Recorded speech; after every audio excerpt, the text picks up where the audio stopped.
আল্লাহ রাব্বুল আলামিন যখন আদম আলাইহিস সালাতু ওয়াস সালামকে সৃষ্টি করলেন, সমস্ত ফেরেশতাদেরকে সেজদা করার নির্দেশ দিলেন।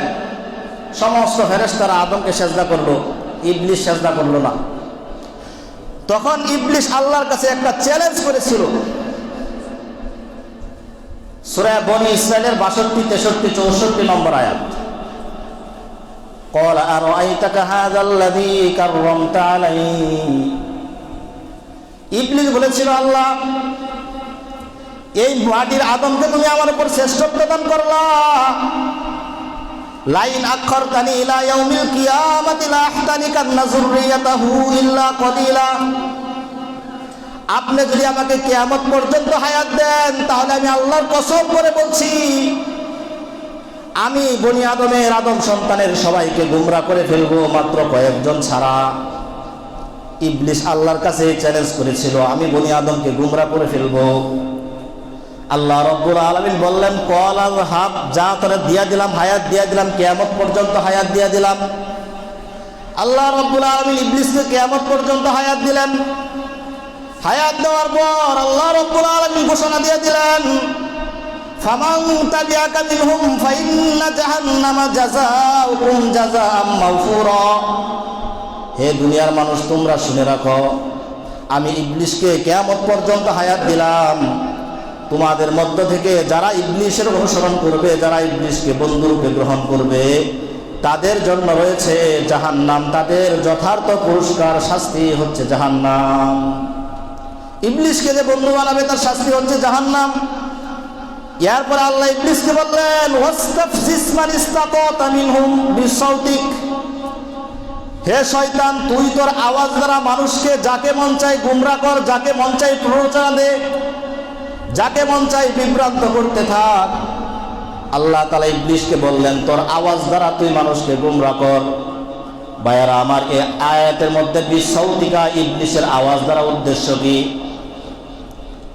আব্দুল্লাহ ইবনে আব্বাস রাদিয়াল্লাহু তাআলা আনহু, উনি বলেন, এই আয়াতের মধ্যে সাউতুন দ্বারা উদ্দেশ্য, ইবলিসের আওয়াজ দ্বারা উদ্দেশ্য হচ্ছে কুল্লু দাইন ইয়াদু ইলা মাসিয়াতিল্লাহ। প্রত্যেক ওই আহ্বানকারী যারা মানুষকে গুনার দিকে আহ্বান করে। আমি যদি গুনার দিকে আহ্বান করি, তাহলে এই আমার আওয়াজটা হচ্ছে শয়তানের আওয়াজ। আপনি যদি মানুষকে গুনার দিকে ডাকেন, তাহলে ওই আপনার আওয়াজ হচ্ছে শয়তানের আওয়াজ। অন্য যে কোনো ব্যক্তি যদি মানুষকে গুনার দিকে ডাকে, তাহলে ওই আওয়াজটা হচ্ছে শয়তানের আওয়াজ। এজন্য আব্দুল্লাহ ইবনে আব্বাস বলেছেন, এখানে শয়তানের আওয়াজ দ্বারা উদ্দেশ্য হচ্ছে কুল্লু দাইন ইয়াদু ইলা মাসিয়াতিল্লাহ। আব্দুল্লাহ ইবনে আব্বাস রাদিয়াল্লাহু তাআলা আনহুমা এর ছাত্র মুজাহিদ রাহমাতুল্লাহ আলাইহি বলেন, এই আয়াতের মধ্যে ইবলিসের আওয়াজ দ্বারা উদ্দেশ্য হচ্ছে তিনটা। ভালো করে বুঝবেন, এই আয়াতের মধ্যে সাউতুন দ্বারা, ইবলিসের আওয়াজ দ্বারা উদ্দেশ্য হচ্ছে তিনটা। এক নাম্বার হচ্ছে আল গিনা ও গান বাজনা, ইবলিসের আওয়াজ দ্বারা উদ্দেশ্য হচ্ছে গান বাজনা।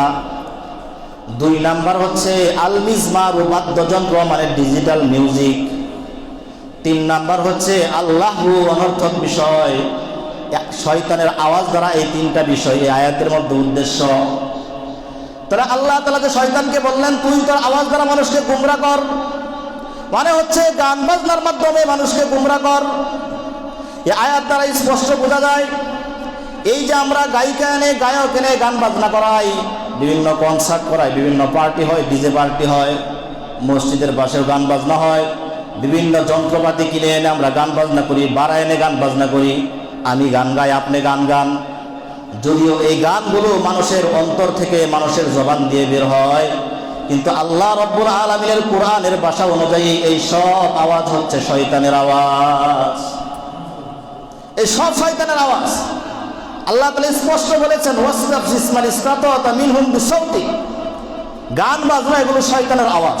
আপনি বললেও শয়তানের আওয়াজ, আমি বললেও শয়তানের আওয়াজ, যেই বলুক এটা শয়তানের আওয়াজ। গান বাজনা শোনাও যাবে না, গান বাজনাকে সাপোর্টও করা যাবে না।